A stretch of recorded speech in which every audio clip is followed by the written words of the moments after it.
আসসালামু আলাইকুম।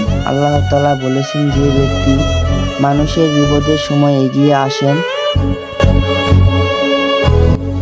মহান আল্লাহ তাআলা তার বিপদের সময় এগিয়ে আসেন। তাই আমাদের সকলেরই উচিত এই বিপদে বন্যায় ক্ষতিগ্রস্ত মানুষের পাশে দাঁড়ানো। আলহামদুলিল্লাহ, আমাদের গ্রামের সকল যুবক ছেলেদের উদ্যোগে এবং গ্রামবাসীর সহযোগিতায় বন্যায় ক্ষতিগ্রস্ত মানুষের জন্য প্রায় 5,000 টাকা এবং 92 কেজি চাল উঠানো হয়েছে।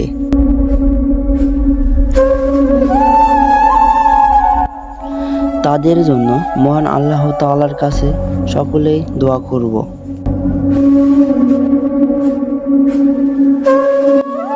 আসসালামু আলাইকুম ওয়া রাহমাতুল্লাহ। সকলে ভালো থাকবেন।